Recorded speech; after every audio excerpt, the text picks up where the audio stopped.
Are you worried about pertussis or whooping cough? Well, if you live in the Philippines, there has been a pertussis or whooping cough outbreak. What makes us say that?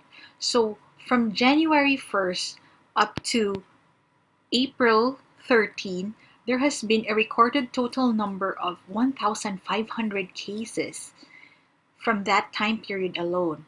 When you compare it to last year's data in 2023 about the same time period, there have only been 36 cases. So definitely a lot more cases. And there is a declared outbreak in some areas in the Philippines. But what is pertussis? So you need to equip yourself so you can better take care of your baby and of course other adults in your household as well. But before anything else, I'm Dr. Kristine Alba Kiat. I'm a board certified pediatrician, and my mission is to empower you moms and dads so you can raise happy and healthy kids.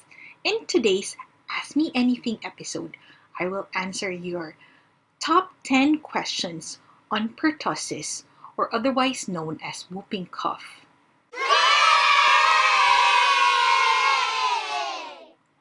So let's get started.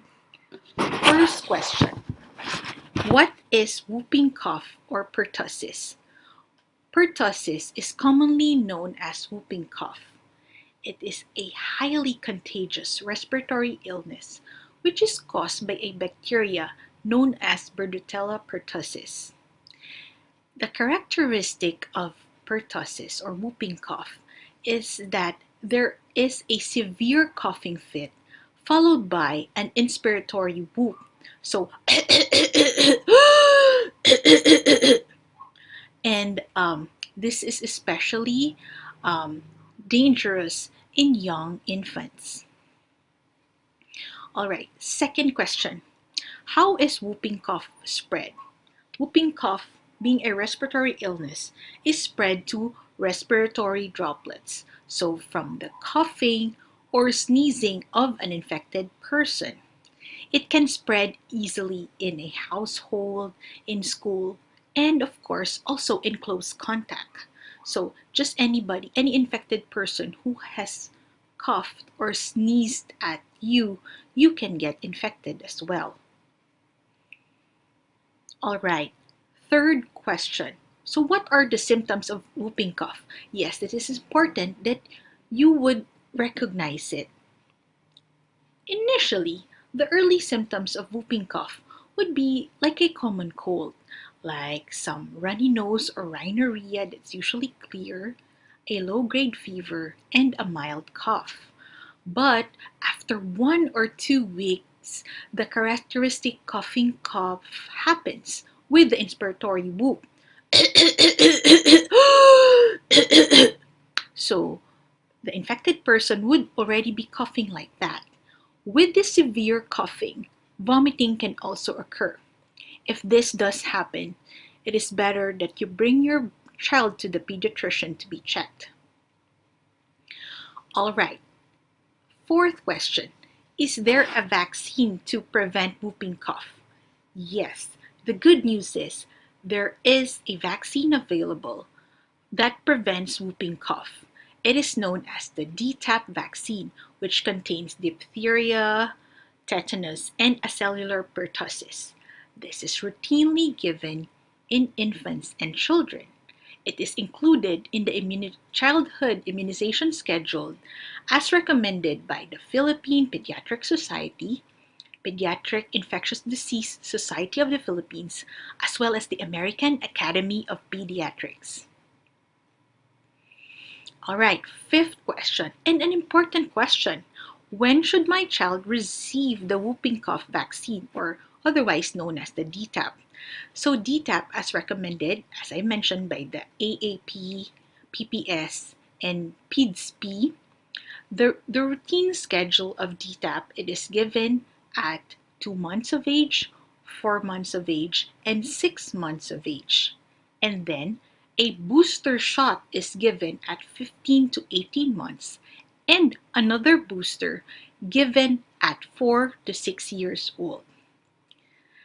Um, this type of vaccine, the whooping cough vaccine, is also important and is routinely given for pregnant women.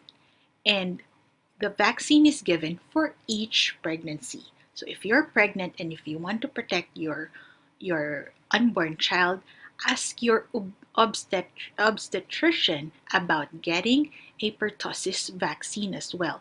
And this vaccine for you pregnant women also includes the tetanus vaccine, which is important as well.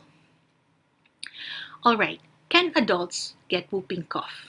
Yes, adolescents, teenagers, and adults can also get whooping cough.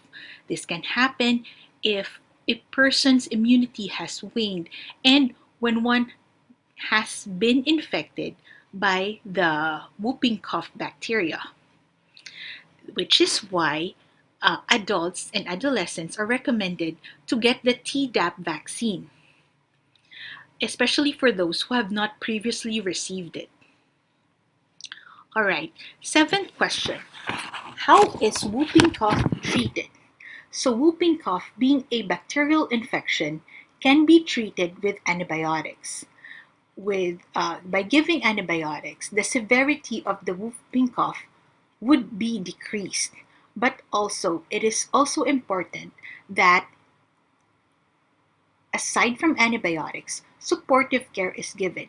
So, plenty of rest, plenty of liquids, and monitoring for symptoms, especially if the coughing is not getting any better, fever has been going on for several days, the adult or child is weak looking or is having fast breathing.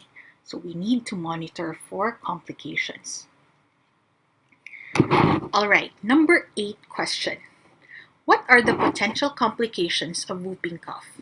So I've mentioned in the previous question, you need to monitor for complications. So what complications can arise from whooping cough?